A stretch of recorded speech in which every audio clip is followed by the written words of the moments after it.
세계 최고의 과학자들이 두 손을 들었습니다. 인류가 만든 가장 끔찍한 독, 미세 플라스틱. 미국이 47억 달러를 쏟아부었지만 단 4%도 빼내지 못했습니다. 그런데 백악관 총책임자가 폭탄 발언을 했습니다. 한국은 이미 답을 갖고 있었습니다. 그 한마디에 전 세계가 발칵 뒤집혔습니다. 발효를 자부하던 일본마저 무릎을 꿇었고 종주국 프랑스도 모자를 벗었습니다.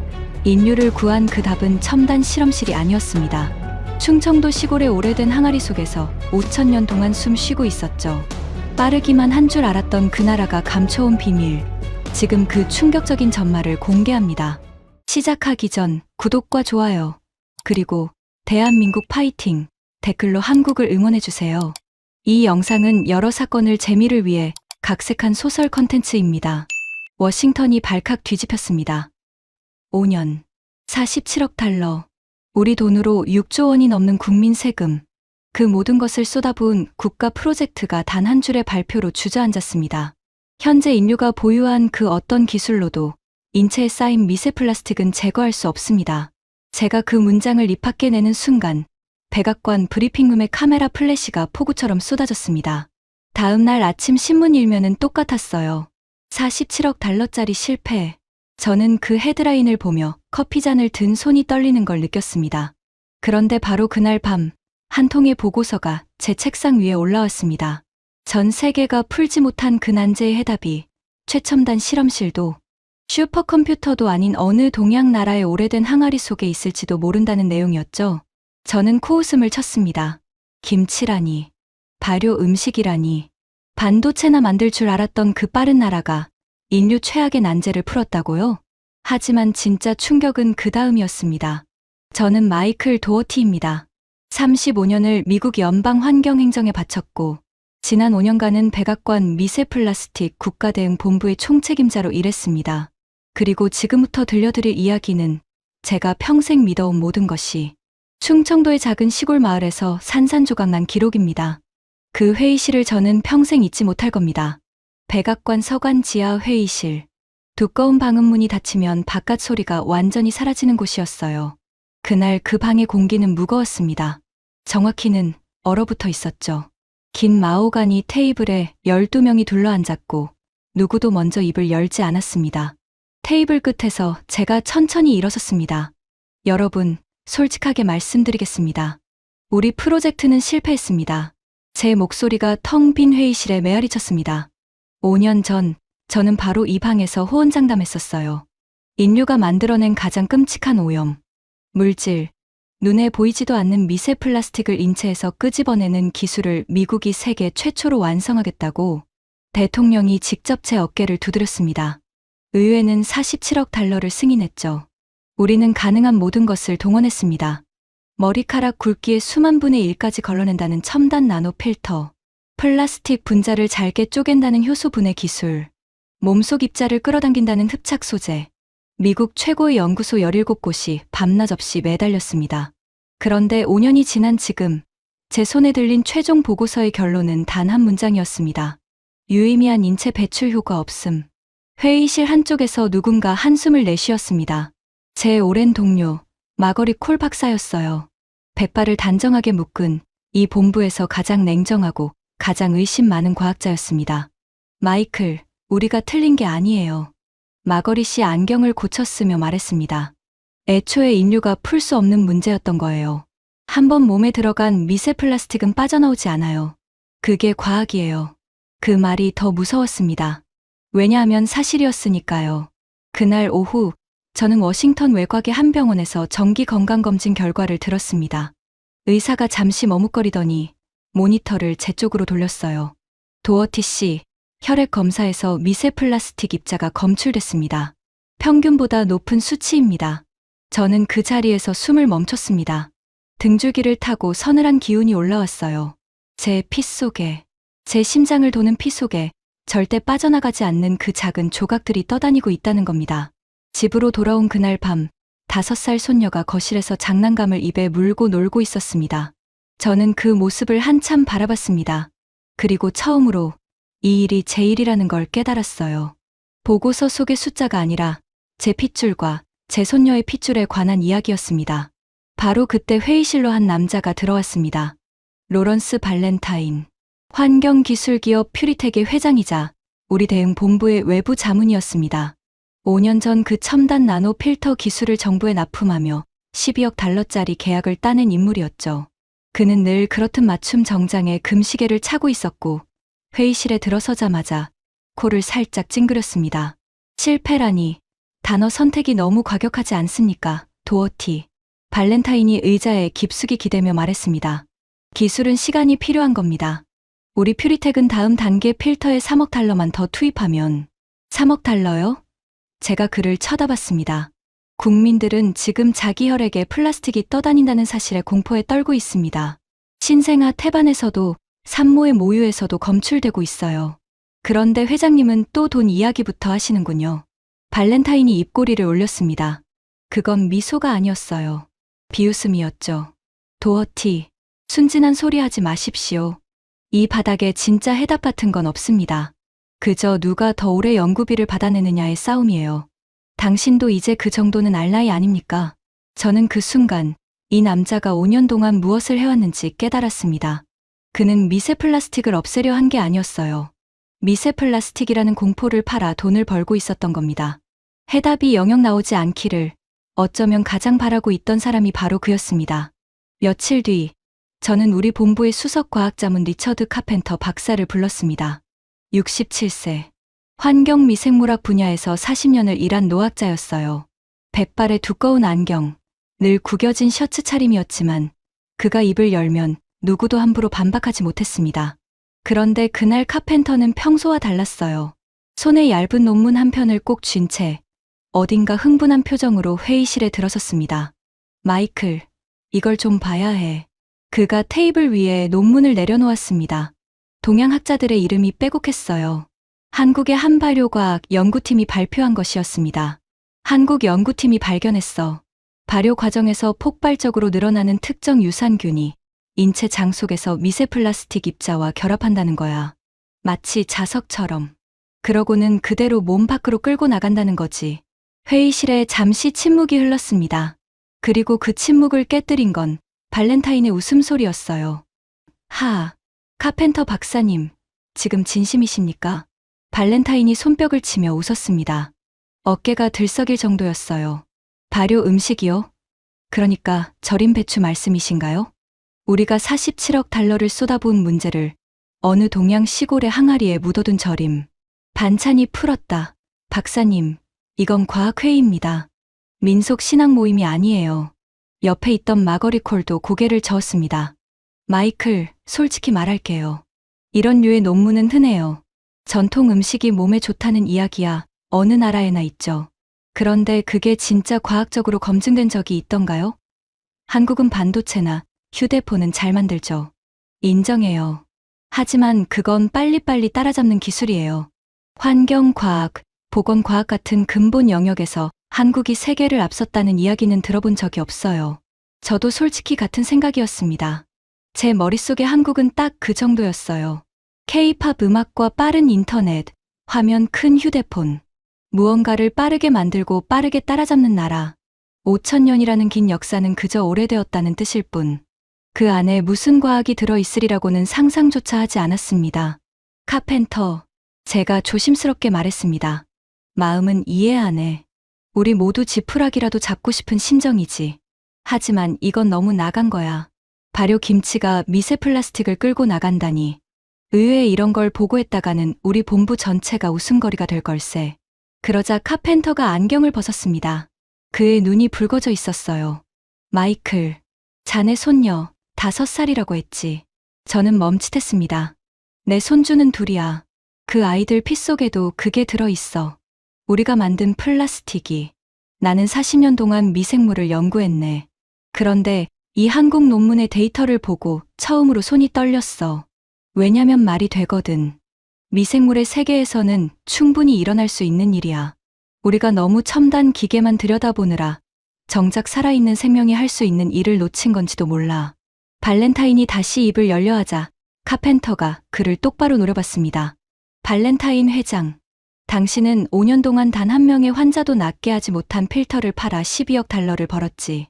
그런데 어느 가난한 나라의 연구팀이 진짜 답에 다가서니까 그게 그렇게 웃음나? 회의실 공기가 순식간에 싸늘해졌습니다. 발렌타인의 얼굴에서 웃음기가 사라졌어요. 그는 잠시 카펜터를 응시하더니 천천히 자리에서 일어났습니다. 좋습니다.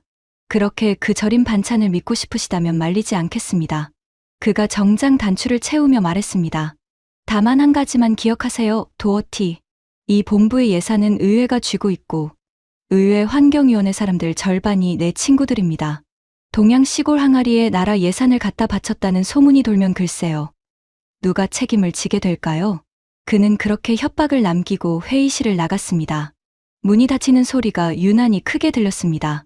저는 테이블에 놓인 그 한국 논문을 한참 동안 내려다봤습니다. 그리고 처음으로 아주 작은 의심이 들었어요. 우리가 정말 무언가를 놓치고 있는 건 아닐까 하는. 상황은 제 의지와 상관없이 굴러가기 시작했습니다. 그 주 주말 한 시민단체가 거리로 나왔습니다. 갓난아기를 아는 젊은 엄마들이 백악관 앞에 모였어요. 그들이 든 팻말에는 이렇게 적혀 있었습니다. 내 아이의 피에서 플라스틱이 나왔다. 정부는 무엇을 했는가? 그 장면이 전국에 생중계됐습니다. 한 방송사가 우리 본부의 47억 달러 실패를 정면으로 파헤쳤고 진행자는 카메라를 보며 이렇게 물었습니다. 정부가 5년간 6조 원을 쓰고도 못 푼 문제를 정말 풀 방법이 어디에도 없는 걸까요? 월요일 아침 제 전화기에 불이 났습니다. 의회 환경위원회 위원장의 직접 전화였어요. 도어티 본부장, 다음 주 청문회에 나오시오. 국민들 앞에서 설명해야 할 거요. 왜 이 나라가 6조 원을 허공에 날렸는지. 전화를 끊고 저는 한참을 창밖만 바라봤습니다. 선택지가 없었습니다. 어떤 가능성이든 단 하나라도 붙잡아야 했어요. 설령 그게 동양 시골의 절임 반찬이라 할지라도. 저는 카펜터를 다시 불렀습니다. 리처드, 그 한국 논문 우리가 직접 검증할 수 있나? 카펜터의 표정이 환해졌습니다. 마치 40년 묵은 숙제의 마지막 장을 펼친 사람 같았어요. 이미 준비해뒀네. 인체 장 환경을 그대로 재현한 배양 모델이 있어. 한국 연구팀이 쓴 것과 같은 발효 유산균을 들여오면 일주일 안에 결과를 볼 수 있어.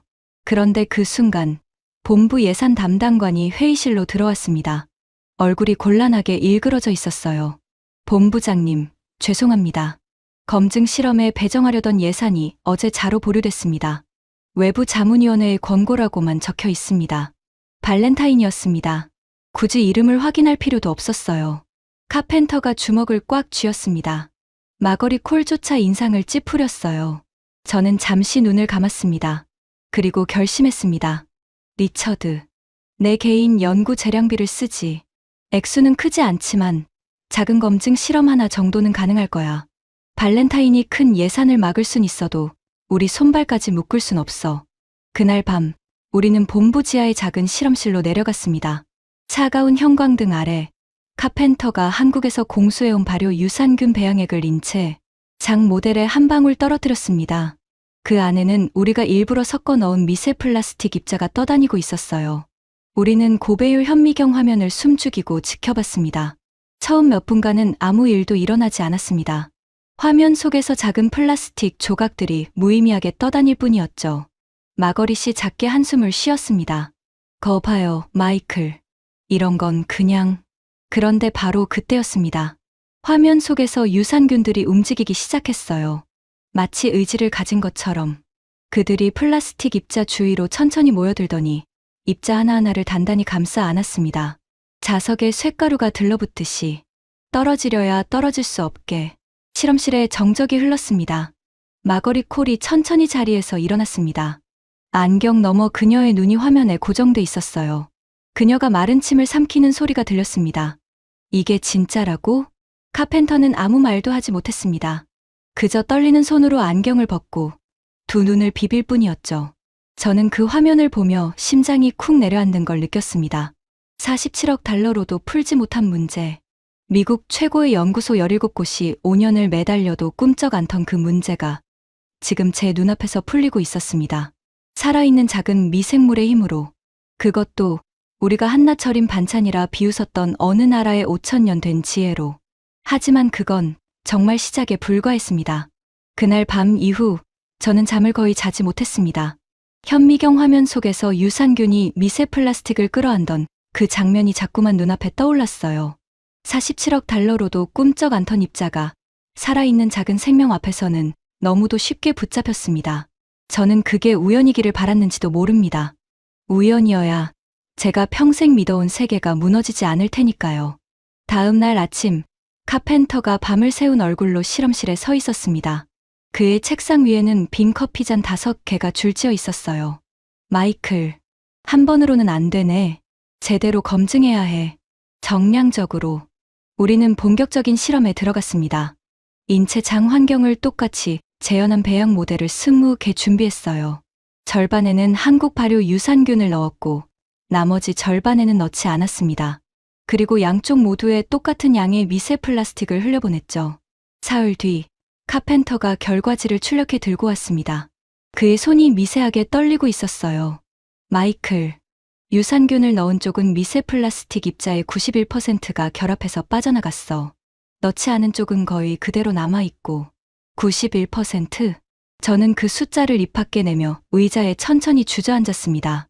우리가 5년 동안 쏟아부은 첨단 나노 필터가 인체 모델에서 보여준 최고 수치가 얼마였는지 아십니까? 4%였습니다. 4%. 그런데 어느 항아리 속에서 자란 미생물이 91%라니. 비교 자체가 무의미한 차이였어요. 카펜터가 결과지를 가리켰습니다. 핵심은 균주 하나가 아니야.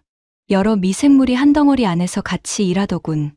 어떤 놈은 입자를 붙잡고 어떤 놈은 그걸 장벽 쪽으로 밀어내고 마치 잘 훈련된 한 팀처럼. 마거리 콜은 그 결과지를 3번이나 다시 읽었습니다. 그녀의 입술이 얇게 떨렸어요. 데이터에 오류가 있을 거예요. 그녀가 중얼거렸습니다. 있어야만 해요. 이건 말이 안 돼요. 그러나 우리는 그 실험을 5번 반복했습니다. 결과는 매번 똑같았어요. 88%, 92%, 90%, 91%, 93%. 흔들림 없는 숫자였습니다. 다음 단계는 동물 실험이었어요. 우리는 본부 외곽의 실험동으로 자리를 옮겼습니다. 미세 플라스틱을 장기간 먹인 실험쥐들에게 한쪽에는 한국 발효, 유산균을 함께 먹이고 한쪽에는 먹이지 않았습니다. 2주 뒤 분석 결과가 나왔습니다. 유산균을 먹은 쥐들의 혈액과 장기에서 미세 플라스틱이 눈에 띄게 줄어 있었어요. 먹지 않은 쥐들은 그대로였고요. 저는 그 데이터를 보며 의자 등받이에 머리를 기댔습니다. 천장의 형광등이 윙윙거리는 소리만 들렸어요. 바로 그 순간 실험동 문이 벌컥 열렸습니다. 로런스 발렌타인이었습니다. 그는 코트도 벗지 않은 채 성큼성큼 걸어 들어왔어요. 표정이 평소와 달랐습니다. 여유로운 비웃음이 아니라 무언가에 쫓기는 사람의 얼굴이었죠. 도어티, 방금 이상한 소문을 들었습니다. 당신이 사비를 털어 그 절임 반찬 실험을 강행했다고. 그의 시선이 실험동 안의 쥐 우리들과 데이터 모니터에 닿았습니다. 그리고 모니터에 떠있는 그 숫자 91%를 본 순간 그의 얼굴이 하얗게 질렸어요.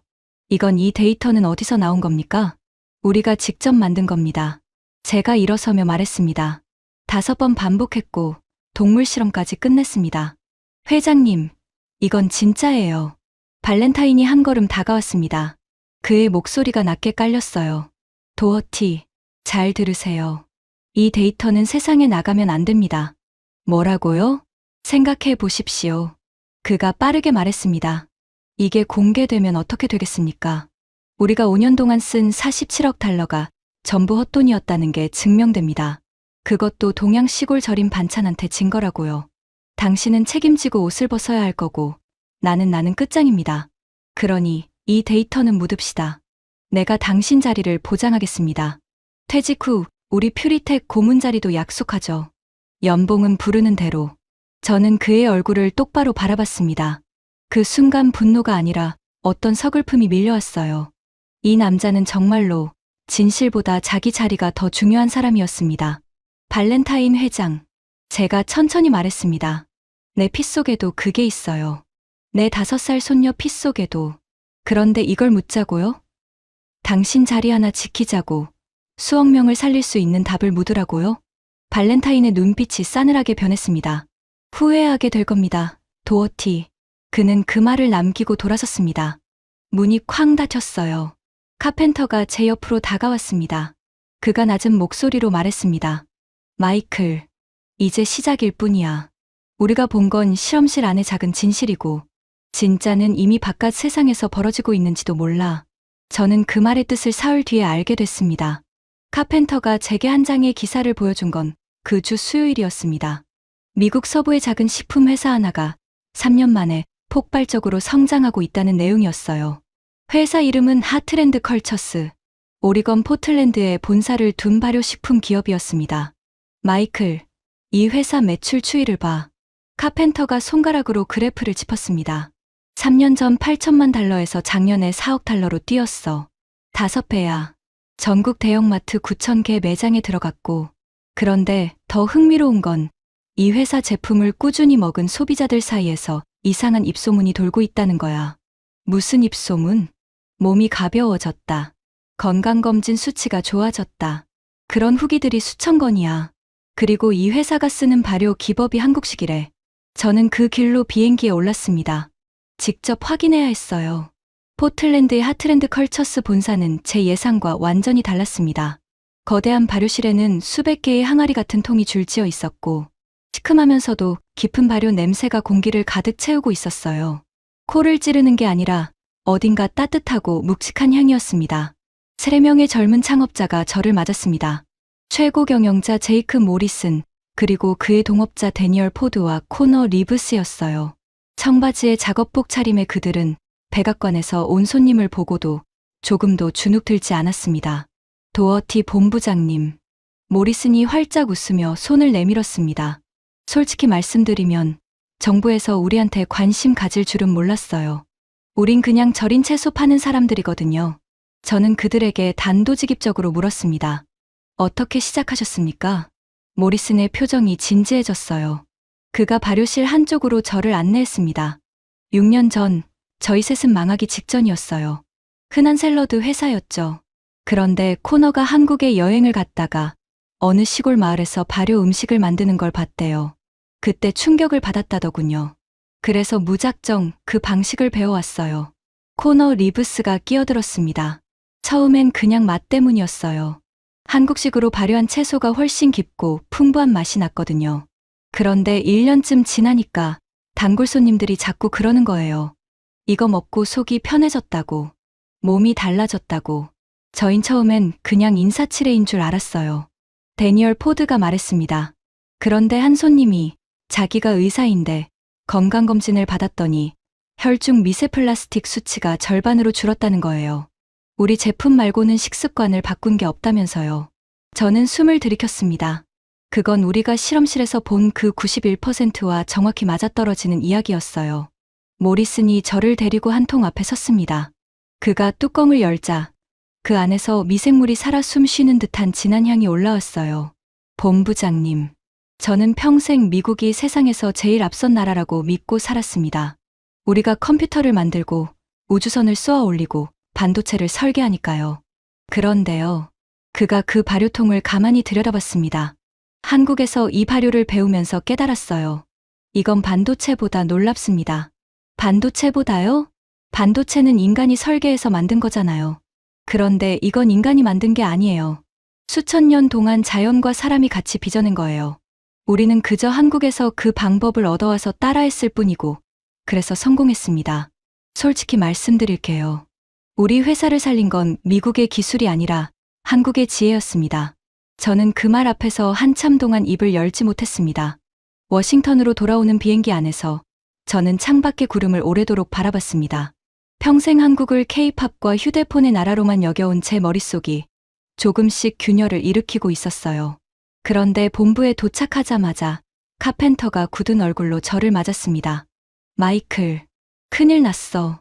하트랜드 컬처스가 지금 식품안전 당국의 긴급 조사를 받고 있어. 위생기준 위반 혐의로. 뭐라고? 누가 신고했는데? 카펜터가 종이 한 장을 내밀었습니다. 익명의 제보였어요. 하지만 그 제보 서류의 작성 방식, 동원된 법률 용어, 그리고 절묘한 타이밍. 저는 한눈에 알아봤습니다. 발렌타인이었습니다. 그는 진실을 막을 수 없자 진실을 말하는 사람들을 무너뜨리기 시작한 겁니다. 발렌타인의 공작에 맞서기 위해 저는 정면 승부를 택했습니다. 세계가 인정할 수밖에 없는, 누구도 반박할 수 없는 검증이 필요했어요. 그래서 저는 전 세계 발효 과학의 최고 권위자들을 한자리에 불러 모으는 국제 검증 패널을 열기로 했습니다. 그리고 그 패널에 단 한 사람을 반드시 모셔야 했습니다. 타카하시 켄지. 72살의 일본인. 사람들은 그를 일본 발효 과학에 살아있는 전설이라 불렀습니다. 그의 가문은 대대로 사케를 빚어왔고 그가 길러낸 누룩곰팡이는 일본 양조업계의 표준이 되어 있었어요. 발효라는 분야에서 그가 인정하지 않으면 그 어떤 결과도 권위를 얻지 못했습니다. 문제는 그가 한국 발효를 누구보다 깔보는 사람이라는 점이었어요. 검증 패널 첫날, 타카하시가 회의장에 들어섰습니다. 7순이 넘은 나이에도 등이 꼿꼿했고 눈빛은 매서웠어요. 그는 자리에 앉자마자 통역을 통해 이렇게 말했습니다. 먼저 분명히 해둡시다. 나는 이 자리가 시간 낭비라고 생각합니다. 회의장이 술렁였습니다. 발효라는 것은 정밀한 과학입니다. 타카하시가 차갑게 말을 이었어요.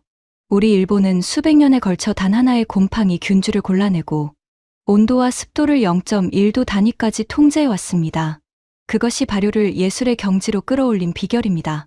그런데 한국의 누룩이라는 것은 무엇입니까? 온갖 잡균이 한 덩어리 안에 뒤섞인 통제되지 않은 곰팡이 덩어리에 불과합니다. 그런 원시적인 것이 인류 최악의 난제를 풀었다. 나는 믿지 않습니다. 저는 그 말을 들으며 주먹을 꽉 쥐었습니다.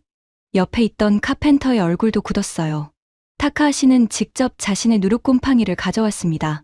일본 양조업계가 수백 년간 다듬어온 단 하나의 완벽하게 통제된 균주였죠. 그는 그것으로 한국 누룩을 무너뜨릴 작정이었습니다. 검증은 공정하게 진행됐습니다. 한쪽 배양 모델에는 한국 누룩에서 추출한 발효, 미생물 군집을, 다른 쪽에는 타카하시의 일본 누룩곰팡이를 넣었어요. 그리고 양쪽 모두에 똑같은 양의 미세 플라스틱을 흘려보냈습니다. 회의장의 모든 시선이 두 개의 고배율 화면에 쏠렸습니다. 타카하시는 팔짱을 낀 채 자신만만하게 화면을 응시했어요. 처음 얼마간 양쪽 화면에서는 비슷한 움직임이 보였습니다. 일본 누룩곰팡이도 분명 미세 플라스틱 입자 몇 개를 붙잡았어요. 타카하시의 입가에 옅은 미소가 번졌습니다. 보십시오. 우리 균주도 충분히. 하지만 그 말은 끝맺지 못했습니다. 시간이 흐를수록 두 화면의 차이는 점점 벌어지기 시작했어요. 일본 누룩곰팡이는 일정 수준에서 멈췄습니다. 단 하나의 균주가 할 수 있는 일에는 한계가 있었던 거예요. 입자 결합률은 23%에서 더 올라가지 않았습니다. 반면 한국 누룩의 미생물 군집은 달랐습니다. 여러 종류의 미생물이 마치 역할을 나눈 것처럼 움직였어요. 어떤 놈이 입자를 붙잡으면 다른 놈이 그 위에 달라붙어 더 단단하게 감쌌고 또 다른 놈이 그걸 끌어냈습니다. 살아있는 생태계 전체가 하나의 거대한 청소 기계처럼 작동한 거예요. 결합률은 23%, 50%, 70%를 넘어 마침내 89%에 도달했습니다. 회의장에 깊은 침묵이 내려앉았습니다. 타카하시는 화면에서 눈을 떼지 못했어요. 팔짱을 낀 그의 팔이 천천히 풀렸습니다. 매섭던 눈빛이 흔들리고 있었어요. 그가 자리에서 천천히 일어섰습니다. 그리고 두 화면 앞으로 걸어가 한참을 들여다봤습니다. 노학자의 등이 미세하게 떨리고 있었어요. 이럴 수가. 그가 일본어로 낮게 중얼거렸습니다. 통역이 그 말을 옮겼어요. 내가 평생 틀렸던 건가? 그가 천천히 돌아서서 회의장을 향해 말했습니다. 그 목소리는 이제 차갑지 않았어요. 떨리고 있었습니다. 여러분, 나는 평생을 발효에 바쳤습니다. 그리고 우리 일본의 방식이 세계 최고라고 믿어왔습니다. 단 하나의 완벽한 균주, 완벽한 통제. 그것이 정답이라고요. 그가 잠시 숨을 골랐습니다. 그런데 오늘 나는 깨달았습니다. 우리의 누룩곰팡이는 정밀했지만 외로웠습니다. 단 하나의 생명은 단 하나의 일밖에 하지 못합니다. 우리가 자랑하던 그 완벽한 통제는 사실 죽은 정밀함이었습니다. 타카하시의 눈가가 붉어졌습니다. 한국의 누룩은 다릅니다. 그것은 통제되지 않은 것이 아니라 살아있는 것이었습니다. 수십 가지 생명이 한 덩어리 안에서 서로 돕고 양보하고 함께 일합니다. 그것은 곰팡이 덩어리가 아니라 하나의 작은 숲이었습니다. 우리가 원시적이라 비웃었던 그 불완전함이 사실은 가장 위대한 완전함이었던 겁니다. 그가 한국 누룩이 담긴 배양 용기를 향해 천천히 고개를 숙였습니다. 7순이 넘은 일본 발효의 전설이 한국의 지혜 앞에 머리를 숙인 겁니다. 우리가 졌습니다. 그가 조용히 말했습니다. 나는 이 결과를 일본으로 돌아가 그대로 발표하겠습니다. 진실을 외면하는 것은 학자의 도리가 아니니까요. 저는 그 순간 가슴이 뜨거워지는 것을 느꼈습니다. 평생 한국을 깔보던 한 거장이 모두가 보는 앞에서 진실에 무릎을 꿇었어요.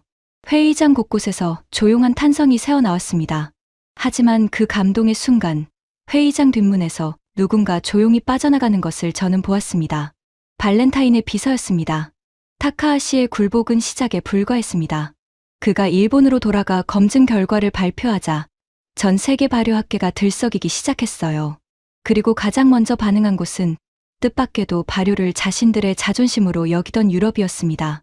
며칠 뒤 프랑스의 한 권위 있는 발효 연구기관에서 공식 성명을 냈습니다. 와인과 치즈, 발효를 예술의 영역으로 끌어올렸다고 자부하던 그들이었죠. 그 성명의 내용은 충격적이었습니다. 우리는 오랫동안 발효의 정점이 유럽에 있다고 믿어왔다. 그러나 한국의 발효는 단순한 음식 보존 기술이 아니라 자연과 인간이 함께 빚어낸 살아있는 과학이었음을 인정한다.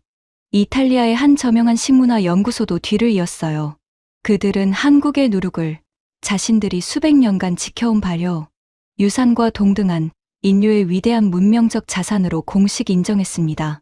저는 그 소식들을 들으며 묘한 기분에 휩싸였습니다. 발효의 종주국을 자처하던 유럽마저 한국 앞에서 모자를 벗은 거예요. 그런데 진짜 놀라운 일은 그 다음에 벌어졌습니다. 검증 패널에 참석했던 한 유럽의 피부과학 권위자가 회의가 끝난 뒤 저를 따로 찾아왔어요. 그녀는 노트북을 열어 임상 데이터를 보여줬습니다. 본부장님, 이건 미세 플라스틱과는 다른 이야기예요.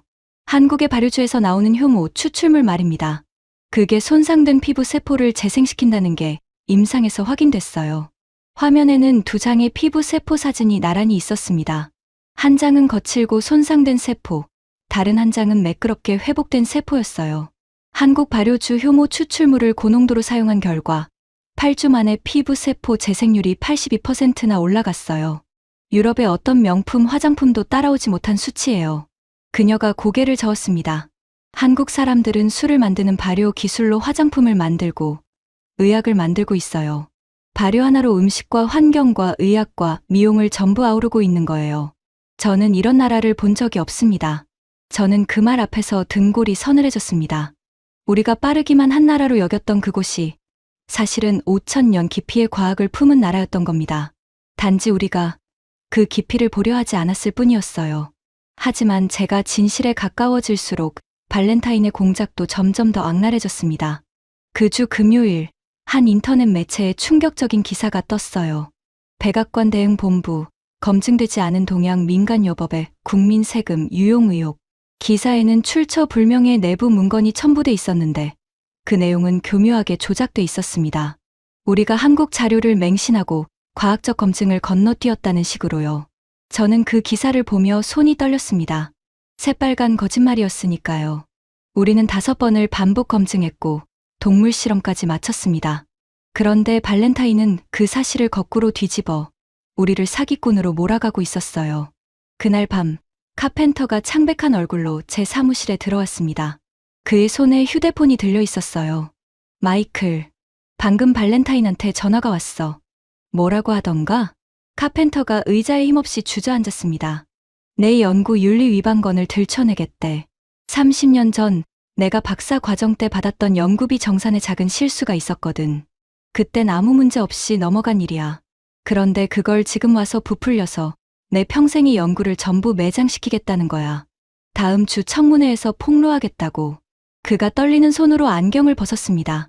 마이클, 내가 무너지면 이 검증 결과도 같이 무너져.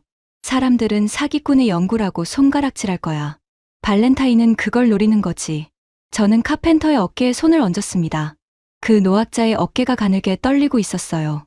40년을 진실만 쫓아온 사람이 한부패한 자의 협박 앞에서 흔들리고 있었습니다. 바로 그때 사무실 문이 열렸습니다. 마거리 콜이었어요. 이 본부에서 가장 냉정하고 한국 발효를 가장 의심하던 그 과학자. 그녀가 천천히 안으로 들어왔습니다. 그녀의 손에는 우리의 검증 데이터 묶음이 들려 있었어요. 마이클, 그녀가 입을 열었습니다. 그 목소리가 평소와 달랐어요. 나 이 데이터를 지난 일주일 동안 밤마다 다시 검토했어요. 오류를 찾으려고요. 그게 거짓이기를 바라면서요. 그녀가 데이터 묶음을 책상 위에 내려놓았습니다. 그런데 단 하나의 오류도 없었어요. 이건 진짜예요. 마이클, 내가 틀렸어요. 우리 모두가 틀렸어요. 한국을 무시했던 우리가 처음부터 끝까지 틀렸던 거예요. 그녀의 눈가가 붉어졌습니다. 평생 감정을 드러내지 않던 그 여자가요. 나도 함께 싸울게요. 발렌타인이 카펜터 박사를 무너뜨리려 한다면 우리 셋이 함께 막아요. 진실은 한 사람을 무너뜨린다고 사라지는 게 아니니까요. 저는 두 노학자의 얼굴을 번갈아 바라봤습니다. 그리고 깨달았어요. 이제 이건 단순한 과학 검증이 아니었습니다. 진실을 지키려는 자와 진실을 묻으려는 자의 싸움이었어요. 그리고 그 싸움에서 이기려면 저는 모든 것의 시작점으로 직접 가야 했습니다. 이 모든 기적이 처음 태어난 곳, 5,000년의 지혜가 항아리 속에 숨쉬고 있는 그 땅, 한국으로. 저는 결국 모든 것의 시작점에 섰습니다. 서울에서 차로 3시간을 달려 도착한 곳은 충청도의 깊은 산골 마을이었습니다. 도시의 화려함은 어디에도 없었어요.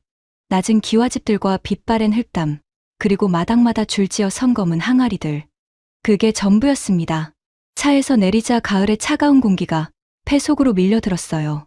그리고 그 공기 속에 무어라 표현하기 힘든 향이 섞여 있었습니다. 시큼하면서도 구수하고 어딘가 묵직한 향. 포틀랜드의 발효실에서 맡았던 그 냄새였지만 이곳의 것은 비교할 수 없을 만큼 깊었어요. 마치 수백 년의 시간이 그대로 향이 되어 떠다니는 것 같았습니다.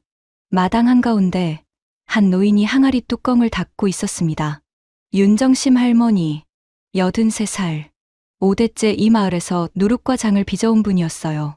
등이 굽고 손마디가 거칠었지만 항아리를 닦는 그 손길만은 더없이 정성스러웠습니다. 할머니는 낯선 외국인인 저를 보고도 놀라지 않았어요.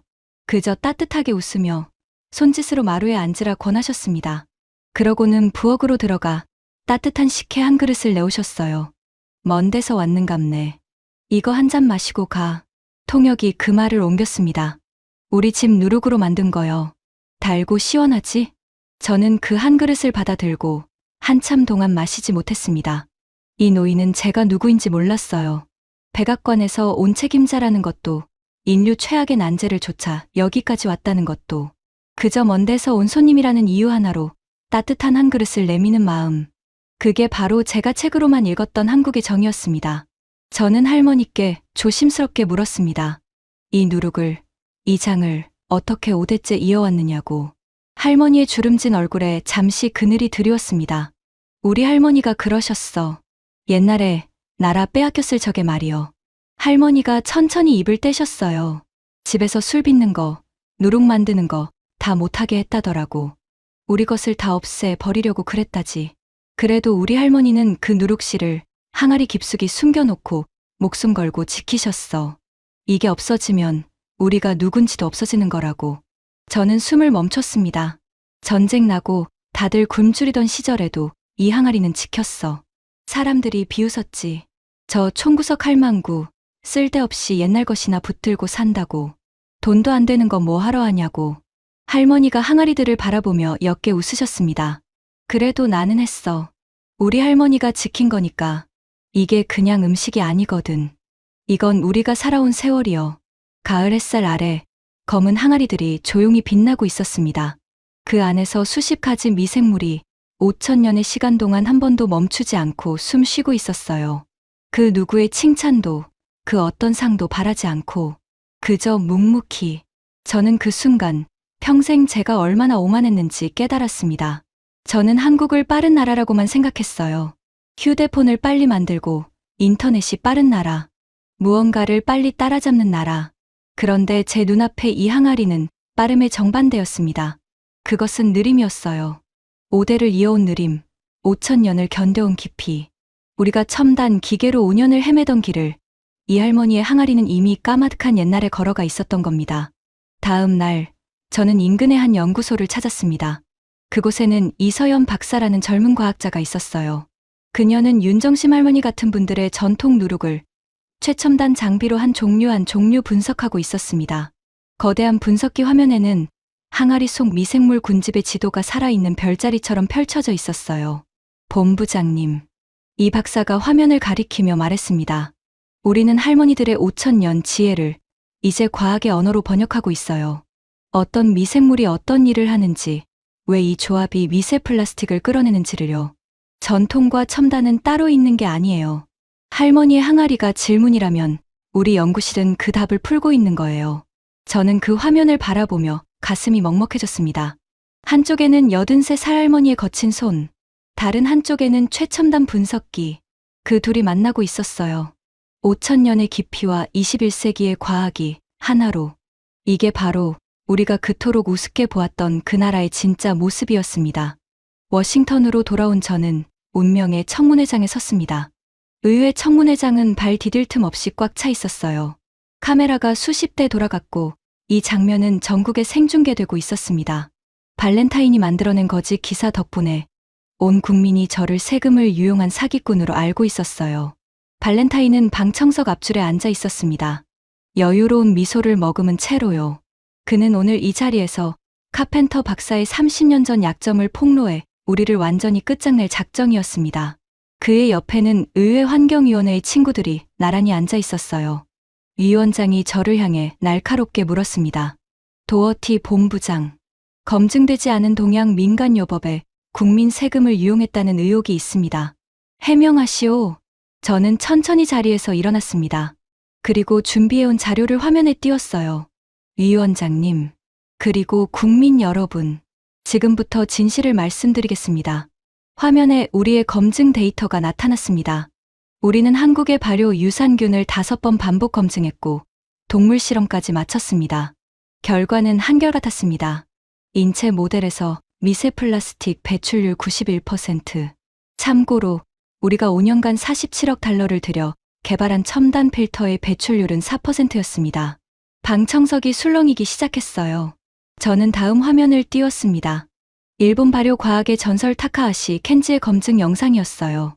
그가 한국 누룩 앞에 머리를 숙이며 우리가 졌습니다라고 말하는 장면이, 이어서 프랑스와 이탈리아 발효 종주국들의 공식 인정 성명이, 하트랜드 컬처스의 실제 소비자 데이터가, 발효 효모로 피부를 재생시킨 임상 결과가 차례차례 화면을 채웠습니다.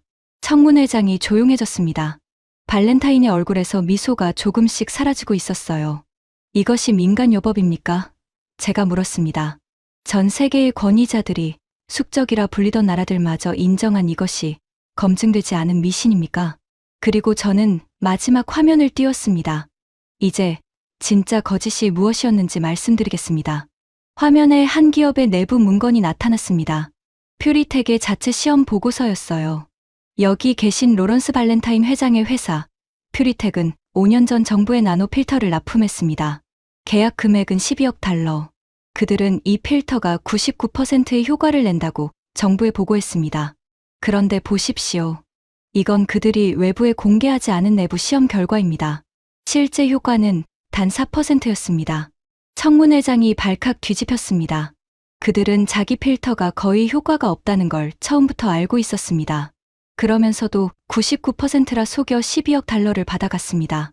그리고 진짜 해답이 나타나자 그 진실을 묻으려 했습니다. 검증 예산을 막았고 거짓 기사를 유포했고 평생을 진실에 바쳐온 노학자를 협박했습니다. 저는 발렌타인을 똑바로 바라봤습니다. 이 거짓 기사를 유포한 홍보 대행사의 계약서입니다. 그 비용을 지불한 건 퓨리텍이었습니다. 발렌타인이 자리에서 벌떡 일어났습니다. 그의 얼굴이 불그락푸르락했어요. 이건 조작입니다. 전부 날조된 거란 말입니다. 바로 그때 방청석 뒤편에서 한 사람이 일어섰습니다. 발렌타인의 비서였어요. 그 검증 패널장에서 조용히 빠져나갔던 그 사람. 그녀가 떨리는 목소리로 말했습니다. 아닙니다. 전부 사실입니다. 제가 그 지시를 직접 받았습니다. 더는 양심을 속일 수 없습니다. 청문회장이 폭발했습니다. 카메라 플래시가 발렌타인을 향해 쏟아졌어요. 조금 전까지 그의 옆에 앉아있던 의회 친구들이 슬그머니 그에게서 몸을 돌렸습니다. 위원장이 단호하게 선언했어요. 퓨리텍과 발렌타인 회장에 대한 사기 및 공무방해 혐의로 즉각 특별조사를 개시합니다. 발렌타인은 그 자리에서 무너졌습니다. 두 명의 경위가 그를 끌고 나가는 동안 그는 아무 말도 하지 못했어요. 5년간 공포를 파라불을 쌓고 진실을 묻으려 했던 그 남자의 최후였습니다. 저는 그 모습을 보며 통쾌함보다 어떤 후련함을 느꼈습니다. 마침내 진실이 거짓을 이긴 거예요. 저는 마지막으로 카메라를 향해 돌아섰습니다. 카펜터 박사와 마거리 콜이 제 곁에 나란히 서 있었어요. 국민 여러분, 마지막으로 한 가지만 고백하겠습니다. 제 목소리가 조금 떨렸습니다.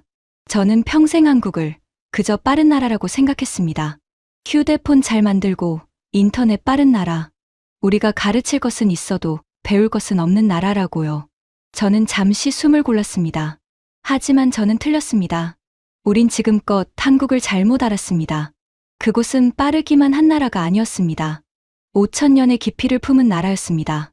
우리가 첨단 기계로 5년을 헤맨 길을 그들의 할머니들은 이미 5,000년 전에 걸어가 있었습니다. 인류를 구한 답은 우리의 실험실이 아니라 그 나라의 오래된 항아리 속에 있었습니다. 청문회장에 깊은 침묵이 흘렀습니다. 그리고 누군가 조용히 박수를 치기 시작했어요. 그 박수는 곧 청문회장 전체로 번져나갔습니다. 그 후의 이야기는 여러분도 아실 겁니다. 미국은 47억 달러짜리 실패한 프로젝트를 접었습니다. 그리고 한국과 손을 잡았어요. 윤정심 할머니 같은 분들의 전통 발효, 지혜와 이서연 박사 같은 과학자들의 첨단 기술이 만나 미세 플라스틱을 몸에서 끌어내는 길이 마침내 열렸습니다. 인류가 풀지 못했던 그 난제의 답을 우리는 겸손하게 한국에서 배웠습니다. 저는 본부장 자리에서 물러났습니다. 그리고 새로운 일을 시작했어요. 전 세계 사람들에게 그 5,000년의 지혜를 전하는 일을요. 얼마 전 저는 충청도 산골의 그 할머니께 편지를 한 통 보냈습니다. 거기엔 이렇게 적었어요. 할머니가 목숨 걸고 지켜낸 그 항아리가 제 손녀의 피 속에서 플라스틱을 끄집어냈습니다. 지난주 검사에서 그 아이의 수치가 절반으로 줄었습니다. 할머니가 5대째 지켜온 그늘임이 제 가족을 살렸습니다. 진심으로 감사합니다. 답장은 오지 않았어요. 대신 작은 소포 하나가 도착했습니다. 그 안에는 할머니의 누룩 한 덩이와 삐뚤삐뚤한 글씨로 적힌 쪽지가 들어 있었죠.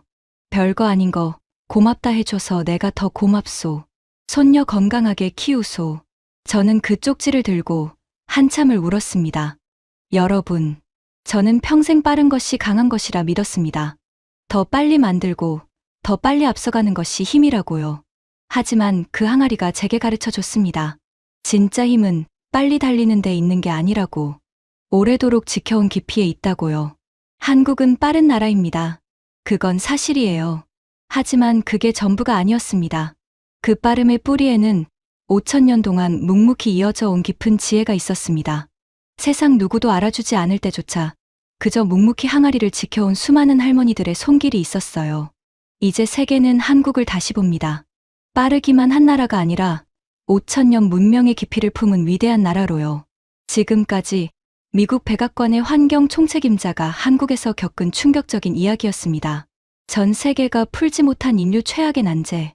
그 답은 첨단 실험실이 아니라 충청도 시골의 오래된 항아리 속에 있었습니다. 빠르기만 한 줄 알았던 우리나라가 사실은 5,000년의 깊이를 품은 위대한 나라였습니다. 세상이 알아주지 않을 때조차 묵묵히 그 지혜를 지켜온 우리 할머니, 할아버지들 덕분이었죠. 이 이야기가 가슴 뭉클하셨다면 소중한 분들과 널리 나눠주세요. 우리의 위대함을 더 많은 사람이 알 수 있도록요. 작은 관심이 큰 자부심을 만듭니다. 구독과 좋아요도 부탁드립니다. 지금까지 감동날다였습니다. 감사합니다.